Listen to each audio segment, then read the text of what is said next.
السلام عليكم ورحمة الله وبركاته. بإذن الله هشرح لك دلوقتي ازاي تعمل تقسيم للهارد ديسك بتاعك.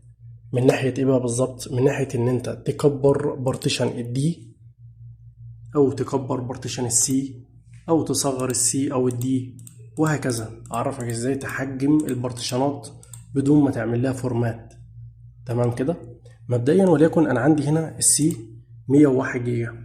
طبعا سواء جي بي تي ام بي ار ملناش علاقه، انت كل اللي هتعمله تحجيم فقط لا غير. هتدخل هنا، ده السي يعتبر اول بارتيشن ليك، ملناش علاقه بالايه الفايل الصغير ده. تمام. ده السي 100 جيجا. طيب احنا عايزين نكبر ال 100 جيجا ديت، ونكبرها منين؟ هتضطر انك تاخد من السي.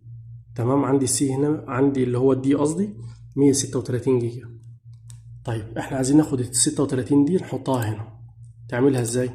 تقف هنا كده على البارتيشن التاني ده، كليك يمين، وتيجي هنا على موف ورسايز. تمام. اللي هو تحجيم. تضغط عليها كده وتختار من هنا كده، تمشي بالسهم ده كده كده كده كده كده. تمام. او تكتب هنا المساحة اللي انت عايزها، اللي هي مثلا وليكن كام. مثلا خلينا نمشي بالمؤشر احسن. انا عايز 30 جيجا، هاخد ال 30 كده او اكتبها هنا كتابيا. تمام زي كده بالظبط. بعد كده هعمل اوكي. هو كده ما فرمطليش الداتا اللي موجوده جوه البارتيشن ده.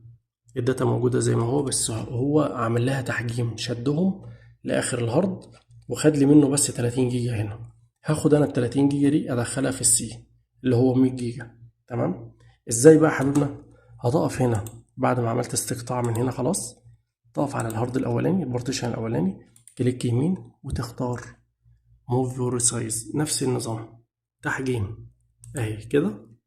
وبعد كده تشد من هنا كده ال 30 جيجا اللي كانت موجودة هنا اهي. شديت البارتيشن ده، شديته كده، خدت المساحة دي جوه. وبعد كده بضغط اوكي كده. تمام. بقى عندي هنا السي 131 جيجا. تمام كده. وبعد كده بضغط ابلاي وادي يس. تمام. هو كده خلص. طيب خليني عايز اخد المساحة من السي واحطها في الدي. ما هو ده اول بارتيشن يعتبر ده السي. تمام كده الصورة وضحت اهي. عايزين ناخد بقى من هنا 30 جيجا نحطها هنا في الدي، بدون برضو ما نفرمط السي ولا نفرمط الدي، والويندوز يبقى شغال والداتا عندي تبقى موجودة ما تتفرمطش. هتعمل ايه؟ تقف هنا على السي وتكليك يمين. نفس الفكرة، تحجيم برضه اهو. تمام. ادي كده التحجيم اهو كده. ومن شوف انت لو اخترت من هنا وشديت كده هيقسم لي من هنا، هيقطع لي شوية هنا انا مش عايزهم. لكن انت عشان هتاخد من هنا وتحط في البارتيشن ده، يبقى تاخد اخر شوية دول، تاخدهم ازاي؟ تروح لاممها من هنا كده كده اهو. تمام. شوف المساحة كده 31 جيجا اتقطعت اهي، صح كده؟ واقول له اوكي. ظهرت لي هنا في النص اهي. اقف بقى على البارتيشن الاخير، كليك يمين وادي برضو الموفر سايز، واختار من هنا اهو، امشي كده يا باشا واقول له اوكي. راح ايه؟ واخد ال 137 جيجا تاني. تمام اهي. فكده انا كبرت وصغرت وما فرمطتش الداتا اللي هنا ولا فرمطت السي اللي عليه الويندوز، وكل الامور عندي كده تمام ومفيش اي مشاكل. ده كده بالنسبه لايه؟ للتحجيم، من غير ما افرمط الداتا او اضيع الويندوز اللي موجود عندي. تمام كده. وبعد كده طبعا ابلاي يس.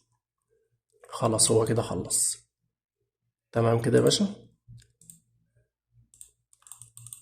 يبقى احنا كده المره اللي فاتت عملنا شرح تحويل الهارد من ام بي ار وجي بي تي، والعكس صحيح. تمام. بحيث ان احنا نحافظ على الداتا. المرة دي عملت لك فيديو ازاي تحجم السي والدي وتكبر المساحة بينهم من غير ما ما تفرمط الداتا بتاعتك او الويندوز نفسه يضيع منك. تمام. بإذن الله المرة الجاية اعمل لكم شرح برضو حاجة تانية كده جميلة برضو. سلام عليكم.